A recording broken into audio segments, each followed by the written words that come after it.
Hello friends नमस्कार। तो friends देखंतु सरकारी पियोन पोस्ट पे एक बहुत बड़ा नियुक्ति रोची। जदि आपण माने 10टी कंप्लीट करिथिबे मिनिमम तेबे पियोन पोस्ट पे आपण माने इलिजिबल होई परिबे। एथिरे ऑल ओवर ओडिसा रो पिला माने आवेदन करि परिबे। जदि भी सिलेक्शन पाउछंती तेबे ओडिसा भितरे पोस्टिंग रहिबो। मागणा आवेदन प्रोसेस रहूची। आपणको एथिरे कोनोसी प्रकार एप्लिकेशन फी पेमेंट करिबार आवश्यक नाही। फ्री ऑफ कॉस्ट रे यही पोस्ट रे आवेदन करि परिबे। तो चलंतु देखि नेबा जे यार फुल नोटिफिकेशन टी कोन रहूची। फ्रेंड्स एई भली नुवा नुवा सरकारी जॉब रो न्यूज़ पाइबा पई चैनल टी को सब्सक्राइब करी वीडियो टी को भी गोटे लाइक करि नियंतु। फ्रेंड्स देखंतु ए नोटिफिकेशन टी ओडिशा जिला कोड बा ओडिशा डिस्ट्रिक्ट कोड तरफरु ए नोटिफिकेशन टी रिलीज होईची। एथिरे उभय पुरुष और महिला प्रार्थी माने भी आवेदन करि परिबे। आपण के एथिरे 15,000 रु 63,000 पर्यंत पर मंथ सैलरी देखा मिलिबो, जहाँकि एक बहुत भल सैलरी रहूची। गवर्नमेंट जॉब रहिबो, सरकारी चाकरी रहिबो। ओडिशा भितर तो पोस्टिंग रहूची, जिला वाइज पोस्टिंग रहिबो। नेक्स्ट आसिला पोस्ट नेम। एथिरे पियोन पियोन सहित सीनियर क्लर्क या सहित जूनियर टाइपिस्ट एवं डाटा एंट्री ऑपरेटर पोस्ट पे एथिरे वैकेंसी रहूची। तो आपण माने एथिरे यही 3 रु 4 प्रकार पोस्ट पे आवेदन करि परिबे। नेक्स्ट आसिला एप्लिकेशन फी। फ्रेंड्स एथिरे टंकाटिए भी आपनको एप्लिकेशन फी पेमेंट करिबार आवश्यक नाही। No application fee for all रहिबो। जनरल ओबीसी एससी एसटी सबु कास्ट रो पिला माने एही पोस्ट रे मागणा रे ही आवेदन करि परिबे। देखंतु मागणा आवेदन प्रोसेस रहूची। तो जदि आपण माने एलिजिबल होतिबे तेबे निश्चित रूपे ट्राई करिवे। मु भी आपनको ए वीडियो माध्यम रे फुल डिटेल्स इनफॉरमेशन प्रोवाइड करी जे आपण माने किपरि निज मोबाइल माध्यम रे आवेदन करिवे, केउटू एप्लिकेशन फॉर्म कलेक्ट करिवे एवं किपरि सेंड करिवे फुल डिटेल्स मु आपनको जणाइबे। नेक्स्ट आसिला सिलेक्शन प्रोसीजर। एथिरे रिटन एग्जाम रहिबो, इंटरव्यू रहिबो, डॉक्यूमेंट वेरिफिकेशन रहिबो। बाकी एग्जाम रो इनफॉरमेशन, एग्जाम पैटर्न रो इनफॉरमेशन आपण माने पीडीएफ रे पाई परिबे। तो यह थिले यार सिलेक्शन प्रोसेस।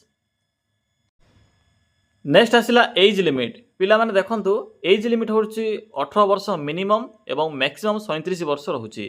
बाकी आपणकर अदर कैटेगरी होइतिले सेही अनुसार आपण माने इथिरे एज रिलैक्सेशन मध्ये पाई परिबे। ए जो 18 रु 37 होची आपणकर सीनियर क्लर्क पई एवं डीओ पई। जदि आप माने पियोन पोस्ट में आवेदन करूछंती 18 रु इथिरे 40 वर्ष पर्यंत एज लिमिट रहिबो।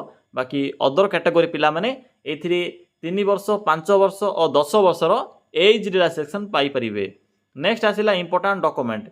देखंतु पिला माने एथिरे जहाँ भी सब डॉक्यूमेंट गुडी को मेंशन अछि सब डॉक्यूमेंट रो PDF sorry friends xerox format आवश्यक पड़िबो। जेहेतु यह एक ऑफलाइन एप्लिकेशन फॉर्म तेणु जहाँ भी सब डॉक्यूमेंट गुडी को मेंशन अछि सब डॉक्यूमेंट रो जेरॉक्स फॉर्मेट आवश्यक पड़िबो। जेपर कि qualification certificate, photo, caste certificate, Aadhaar card एई सब डॉक्यूमेंट गुडी को आवश्यक पड़िबो। नेक्स्ट आसिला एप्लिकेशन मोड। एथिरे ऑफलाइन मोड रहूची। आपण माने ऑफलाइन माध्यम रे एथिरे आवेदन करिवे। डेट भी एथिरे स्टार्ट होई सारिछि। अप्लाई करिवार डेट मध्य ऑलरेडी स्टार्ट होई सारिछि। तो चलंतु एबे देखि नेबा जे आपण माने किपरि एथिरे आवेदन करिवे। एथिरे आवेदन करिवार कंप्लीट इन्फॉर्मेशन मु आपण केबे कहिबे। पिला माने एथिरे आवेदन करिवा पई सिंपली गूगल को आसंतु। गूगल को आसी सिंपली सर्च करि नियंतु। कोन सर्च करिवे सिंपली टाइप करिवे ओडिशा, देन स्पेस ते लिखिबे जीओवीटी जॉब, देन लिखिबे .in।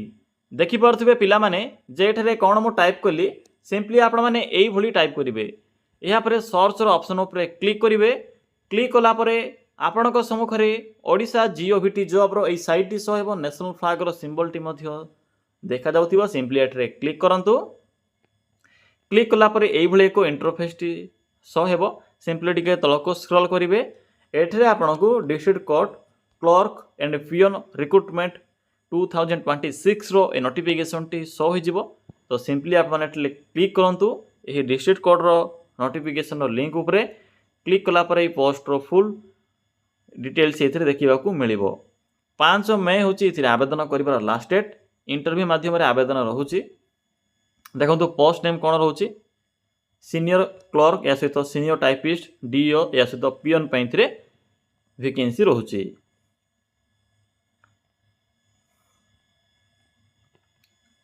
बाकी आप्लिकेसन फी तो ये फ्री ऑफ कॉस्ट रोचे मागणार आवेदन करें। शेष में आपन को इम्पोर्टाट लिंक शो हो ये इम्पोर्टाट लिंक देखा जाउछि पीडीएफ लिंक अच्छे सिंपली पीडीएफ लिंक उपर क्लिक करंतु पिला माने आपण माने से नोटिफिकेशन पीडीएफ लिंक उपर क्लिक कला परे आपण को ऑफिस ऑफ द डिस्ट्रिक्ट जज केन्द्रापड़ा डिस्ट्रिक्ट अंडर रे ए वैकेंसी रो इनफॉरमेशन देखिबा को मिलिबो जहाँकि केन्द्रापड़ा डिस्ट्रिक्ट कोर्ट अंडर रे वैकेंसी रोची ऑल ओवर ओडिशा रो पिला माने वैकेंसी में आवेदन करि परिबे। देखंतु कोन एथिरे वैकेंसी रोची